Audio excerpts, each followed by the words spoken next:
Hey,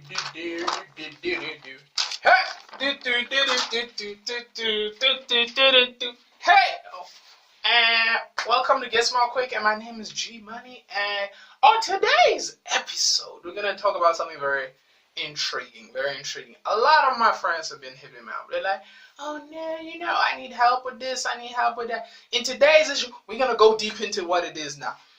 Today's episode is gonna be how to study for an exam and a test when it's the next day, when you have to do it the next day.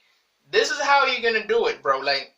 First of all, we have to understand certain things before I teach you the techniques and stuff to do so you can memorize the stuff that you have to do, the large amounts of information. One, we gotta make sure that this is not very right, but people have been asking for it, so fuck it, I'm gonna create it. One, you need to be realistic. Before I go into the techniques, you need to be realistic with yourself. What is it that would be good for you? Is it a 50%, a 40%? And also you gotta look at the volume of the information and intensity. As number one, you gotta be realistic. Look at the volume, how much realistic you want. Number two is that you need to de-stress for these techniques to work. You need to de-stress, and you need to de-stress really good. You need to de-stress really good so that when you do this stuff, that you know how it is in sports psychology, we call it choking, when the pressure is really here, and sometimes let's pretend like you've studied hard for more than 2 weeks, then the exam comes and you stress and then you fail. Now, Mayweather, you haven't studied at all, so you need to de-stress. One way to do de-stress is to drink chamomile tea. Or my favorite, you can stand like this with both your arms, like the Usain Bolt. Like, you see how Usain Bolt, when he wins, like, yeah, I'm the boss, motherfucker, I'm the boss. You do this for more than 2 minutes. Do this before you sleep and in the morning, and then tell me what type of dreams you're gonna have when you do this. What type of dreams you had? Do this for more than 2 minutes. So now, why would one want to memorize? Because, like, you procrastinated. I have a video on that. You gotta watch that video. Watch that video now on procrastination. So this is like I don't want this to be a habit, y'all. I don't want it to be a habit, but people have been asking, so let me jump right to it. So number one, memorizing.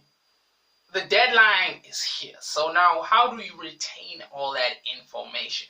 So this is how you're gonna take the only technique that works. But this is the only one, is that you have to create a fucking story out of what you study. That is the only technique for part one. This is part one, how to study, how to memorize stuff for an exam or a test when it's the next day. This is part one of there. And you gotta create a story. And rule number one when you're creating the story, it's gotta be fucking abstract. And when you're creating the story, it has to be abstract. Look at regular show and a lot of today's popular cartoons. They're very abstract. They're weird, like a raccoon, a jaybird, a yeti, a lollipop man. It has to be very abstract. It has to be dynamic and weird, and it's gotta be like, whoa. You gotta first create these. I'm gonna go through the categories of creating a story. So number one, it has to be abstract, some weird ass shit. The more abstract, the better. So if you can put some violence, some nudity, some sex, some drugs, you name all that bad shit, put it in, makes it even much more juicy. Another thing, emotion. There's gotta be an emotion. There's gotta be an emotion in your story, dog.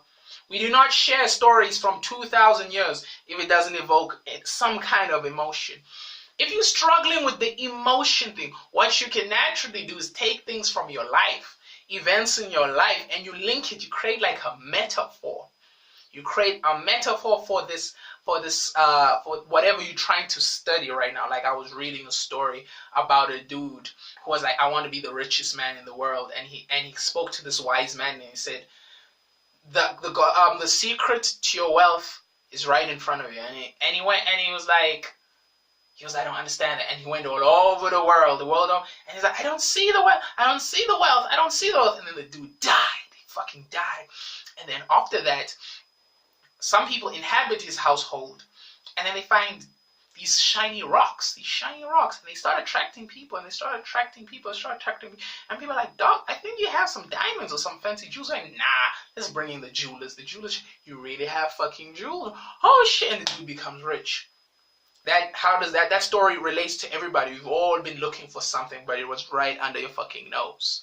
So that's what you gotta add emotion. You gotta make it so emotional. You take whatever, if it's a traumatic, whatever. I like pleasurable emotions, but whatever works for you. If it's pain, you use that pain and you make it, you anchor it and you trigger it to whatever you study.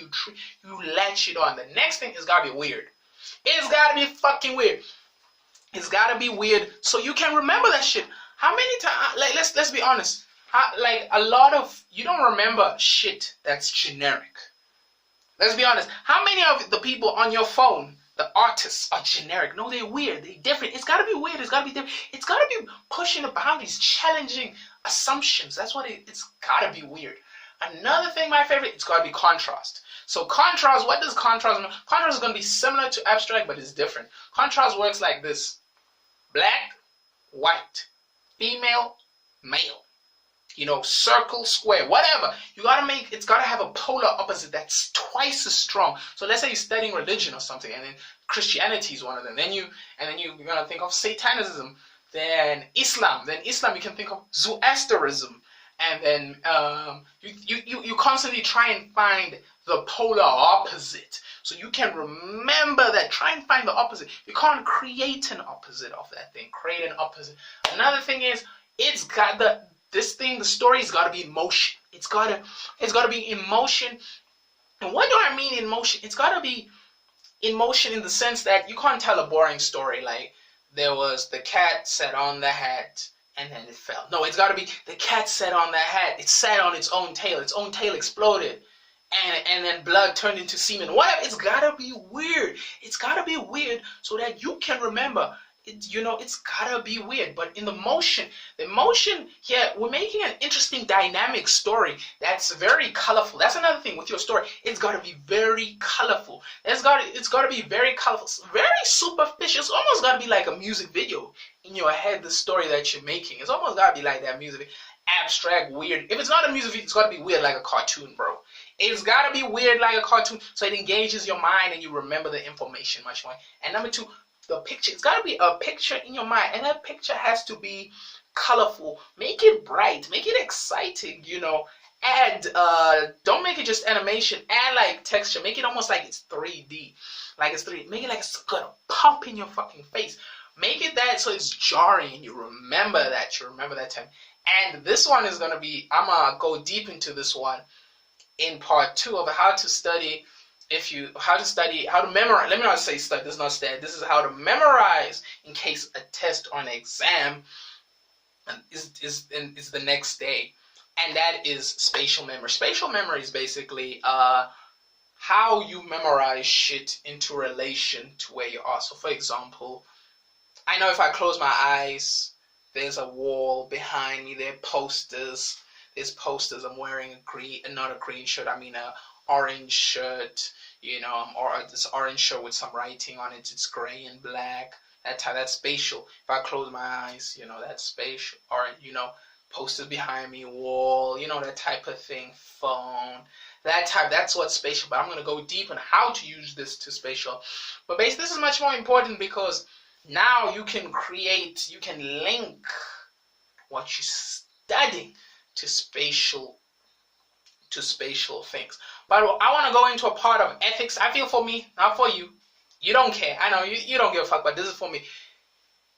Try and practice this beforehand because, like I mentioned before, choking is a real thing.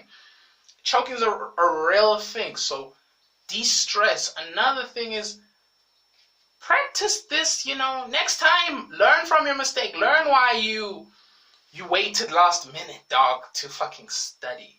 That's not very a good thing. Some things we can get away with, but this time, to put in the ethics, dog. Like next time, try and study beforehand, at least a week. Try a week, so at least you calm. At least 4 days of hard work you put in, or 5, whatever. At least 4 days you put in, so you don't feel overwhelmed and you don't choke. But stay tuned for part 2 of this video. And I just want to say something. Everybody know what it's like to share something. Some people share something because they learn it can help them grow. Many people share something because it helps them with the problem that they're facing right now. And a lot of people share something because they see the value, because it's something unique. And you can find yourself feeling the need to share something for the reasons I mentioned or for the reasons. Stay tuned for part 2 coming on it. I can't wait.